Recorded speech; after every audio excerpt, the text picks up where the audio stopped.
Mga katambay, mga kabayan, si Kamanong po, nagbabalik po muli para po magkomento po sa inyo. Samahan niyo po inyong likod dito po sa Tambayan Makabayan. Magandang umaga po, tanghali, hapon, gabi. Madaling araw po sa atin lahat. Saan mas sulok na ating bansa o saan mas sulok sa mundo tayo naroon, maingatan po tayong lahat. Ito po, komentuhan po natin mga tambay. Kasi po, tag-ulan na po, di po ba? Tag-ulan na.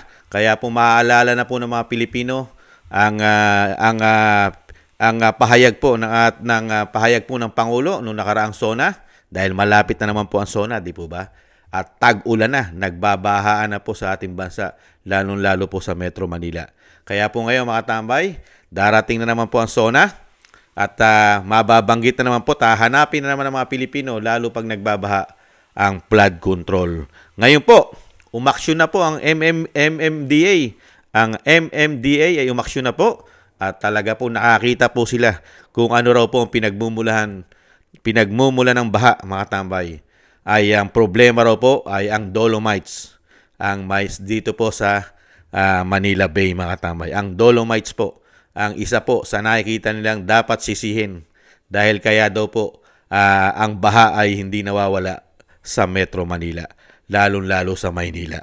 Ang nasisi, Dolomites, mga tambay. Pakinggan po natin itong balita dito po ko MMDA Chair Don Artes, mga tambay. Ibang klase itong mga tao na ito. Wala na nga mga proyekto, naninisi pa. Talagang ginagawa la po yata ang proyekto ay pamumulitika at paninisi. Mga kababayan, ibang klase. Authorities point to a previously criticized sand project at the Manila Bay for contributing to the floods in Metro Manila. Johnson Manabat reports. The Metropolitan Manila Development Authority has identified 49 flood-prone areas in the National Capital Region. These include G. Araneta Avenue, Banawe Avenue, EDSA near Camp Aguinaldo in Quezon City, Baisilo in Mandaluyong, Espana Boulevard and Taft Avenue in Manila, among others.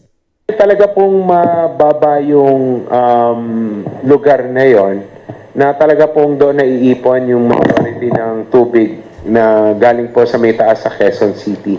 So, kailangan po talaga, kung makikita nyo, 4 na pumping stations po na nakapalibot doon sa area ang kailangan para i-pump out yung tubig. So, talaga pong volume din ng tubig na naiipon po dahil nga po masyado siyang mababa na kailangan nating magtayo ng 4 na malalaking pumping stations para i-pump out ng po yung tubig na naiipon doon sa lugar. Artes said the Dolomite Beach project contributes to the flooding along Taft Avenue and other parts of Ermita, Manila.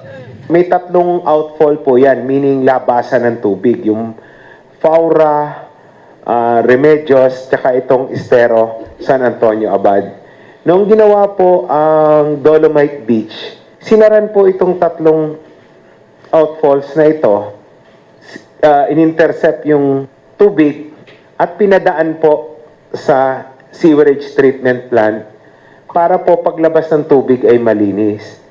Ang naging observation po namin, yung pong sewerage treatment plant, lalong-lalo na pagtag-ulan, ay hindi po kayang i-convey palabas ng Manila Bay kaagad yun pong tubig. Kaya naiipon po. Meanwhile, the ongoing MRT-7 construction contributes to the recent traffic congestion along Commonwealth Avenue in Quezon City. Matindi itong MMDA na ito, itong MMDA na MMDA Chair Don Artes. Sinisi pa sa Dolomites.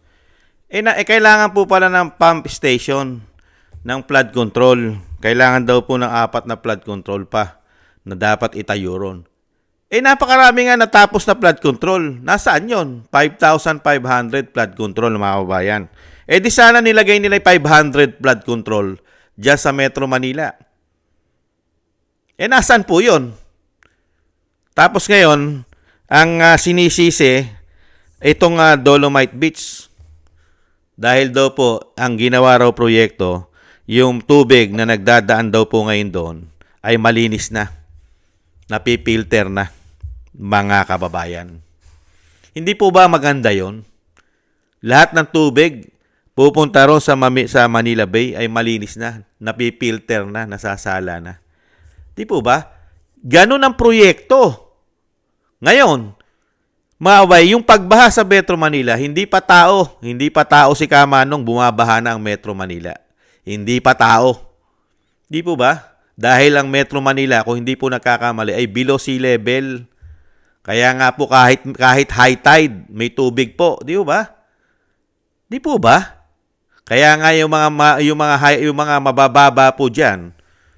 Di ba? Katulad diyan sa Rojas Boulevard na 'yan. Pati nga yung nabotas di po ba? Talagang mga bahain, hindi po ba? Nakakalungkot lang po mga tambay. Isisisi mo sa napakagandang proyekto na naging tourist spot pa. Lalong-lalo sa mga kababayan natin, lalong-lalo sa atin na wala tayong kakayahan na mapunta sa mga magagandang beaches katulad ng Boracay, Palawan, El Nido. Hindi po ba? Wala tayong kakayahan dahil tayo ay mahirap. Hindi natin kaya magbayad ng mga eroplano. Hindi po ba? Napakagandang proyekto na meron tayong pamoso sa Metro Manila katulad ng Dolomite Beach at Lumines, hindi katulad nung araw na sila ang Pangulo, sila na mamayagpag, taian po yan. Excuse me po sa mga kumakain. Taian! Di po ba? Pusali! Di ba hinukay nga yan? Hinukay. Nilinis at napakaraming nakuhang mga dumi dyan. Di po ba? At kapaki-pakinabang at nagbigay po ng maraming turismo. Kumikita po ang Maynila dyan dahil sa turismo. Di po ba? Ekonomiya yan lalong-lalo sa lokal. Di ba? Sa mga lokal na mga kababayan natin, talagang pamoso po yan. Pasyalan yan dahil napakaganda po ng sunset dyan. Di po ba? Nakakagulat lang po itong mga nanunungkulan ngayon. Palibasa po kasi, hahanapin po ng taong bayan yung mga programa po dahil gumagastos po tayo ayon po mismo yan sa DPWH, mga tambay. Ayon po sa DPWH ay napakarami po kasing pera ang inilabas po ng gobyerno sa loob po ng 3 taon na mga proyekto po ng flood control para po yung sinasabi pong katulad nitong Metro Manila, pag meron pong malaking volume ng tubig ay gagana na po ang flood control para po ito po ay makatulong na maibsan ng mabilis ang pagbaha sa mga sinasabing mga below sea level na bahain. At alam din naman po natin ang problema ng ating bansa, lalo-lalo sa Metro Manila, ay walang disiplina ang mga tao. Barado ang mga estero dahil punong-puno ng mga basura. Kaya isa rin pong problema natin yan, yung disiplina. Hindi po ba?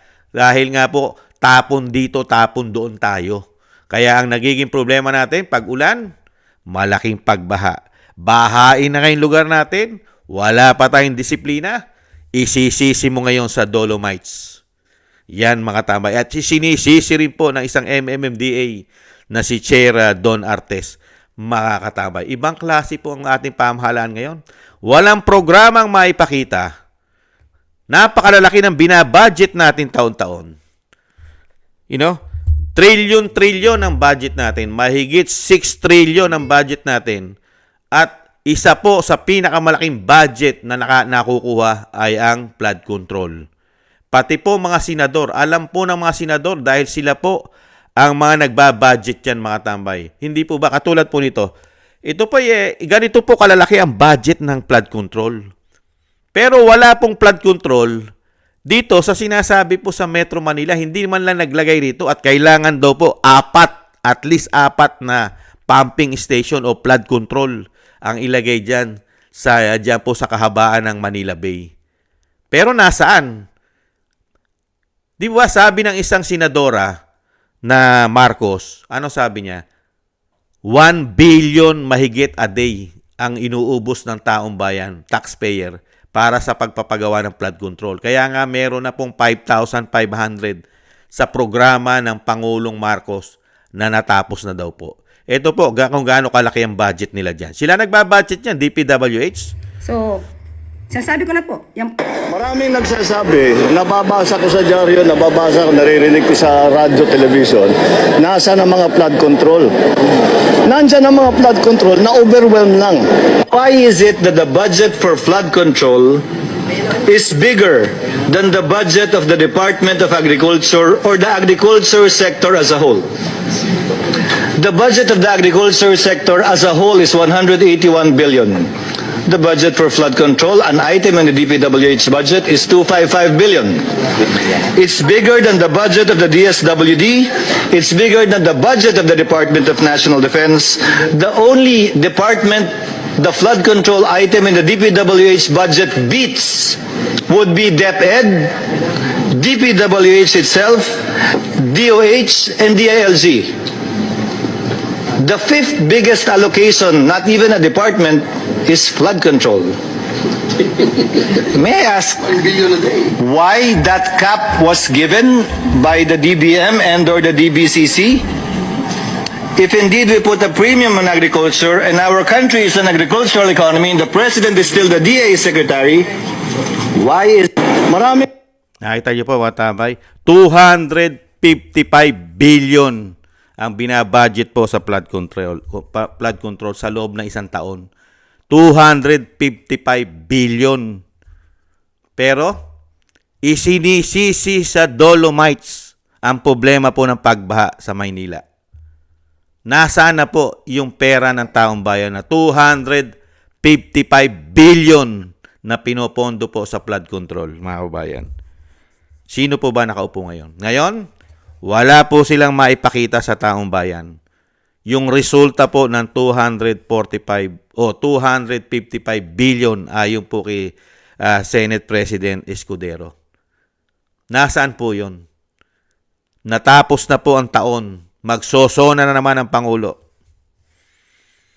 Pero kailangan isisi po sa Dolomites ang problema po ng pagbaha sa Metro Manila. Ganyan po kagagaling ang gobyerno natin ngayon. Walang mga proyektong malalaki. Nauubos ang pera ng bayan. Nababaon pa tayo sa utang. Ang solusyon, dahil walang maipakita, sisihin ang dating administrasyon. Doon isisi lahat ang problema ng bansa na ang pera naman natin ay inuubos sa sinasabi nilang proyekto pag sila na po ay nagbabudgeting. 255 billion flood control sa loob ng 12 buwan.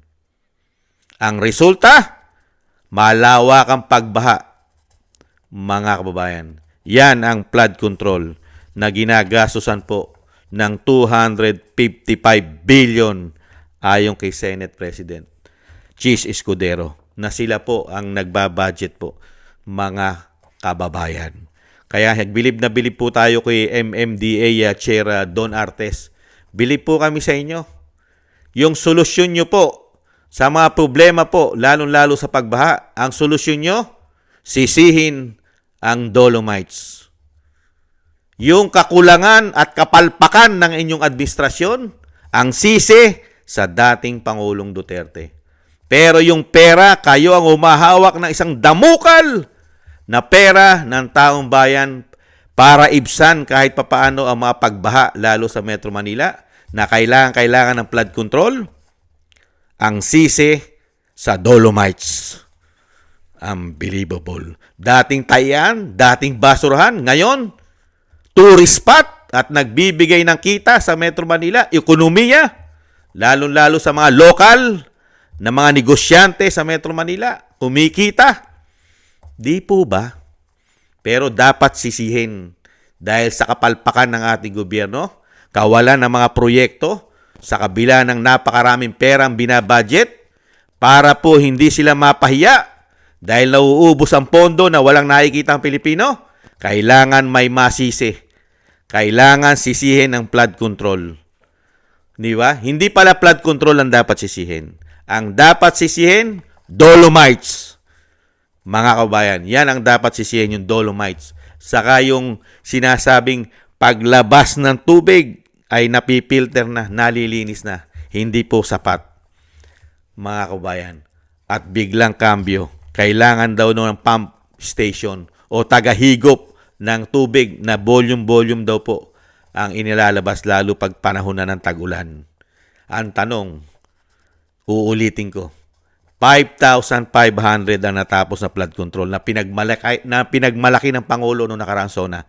Ilagay nyo po yung 500. Bawasan nyo yung 5,500. Yung 500 flood control, ilagay na po lahat. sa Manila Bay. Hindi po ba? Dahil tapos na eh. Pero wala po tayong nakita halos. Ang nakita natin, puro pagsisisi at pamumulitika, mga kabayan, at isang damukal na issue ng korupsyon. Maraming salamat po mga tambay. Yan po ang napala natin sa magaling na Pangulo na dinanas po natin sa ating panahon. Nabigyan po tayo na napakagagaling na mga lingkod bayan sa pangunguna po ng Pangulo ng Pilipinas. Ubod po ng galing, lalo-lalo po sa napakalalaking proyekto po nila, mga kababayan. Thank you po sa nagusto po ng Tambay mga kabayan sa YouTube at TikTok. At ganoon din po sa mga nagko-comment, like, share, subscribe. At sa ating po mga subscribers, maraming salamat po sa inyo. Mabuhay po kayo. At thank you rin po mga kabayan. Ingat po kayo. At maraming salamat din po. Thank you po sa mga nagbibigay po ng tulong, biyaya sa inyong lingkod. Kingston 123 ng Hong Kong.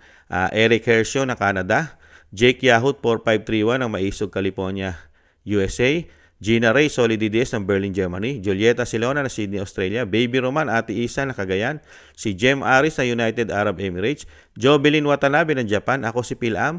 Ani Jo. Teodorico Erguisa Jr. Si Arpel Villacorta. Wills Bubbles 5697. Rosalina RK. Team 888. Michelle Yamaguchi Vlog at si Norma Garcia. Maraming salamat po mga kabayan sa mga tulong at biyaya na inyo pong binibigay sa inyong lingkod. Ingat po kayo, lalong-lalo po sa mga paggawa, mga kababayan. At syempre po, bago po tayo magtapos, yung lagi ko pong hiling na magkaisa po tayo na sa ating po mga panalangin. Isama po natin sa ating mga dasal ang maingatan ang pamilya Duterte, ang Vice President at ang dating Pangulong Duterte na sana po mailayo siya sa kapahamakan, mabigyan pa po ng mahabang buhay at makabalik pa po sa ating bansa, mga kababayan, sa lalong mabilis. Thank you po. Sa muli po mga tambay, baka pati po tayo, mga kababayan, sa susunod, sisihin na rin po tayo. Baka sa susunod po, taong bayan na po ang sisisihin ng gobyerno, mga kababayan. Yan po ang nakikita po natin sa susunod. Dahil puro sisi po, naghahanap po sila ng puro sisisihin. Yan po, ganyan po sila katindi, mga kababayan. Ingat po. Paalam. Bye-bye.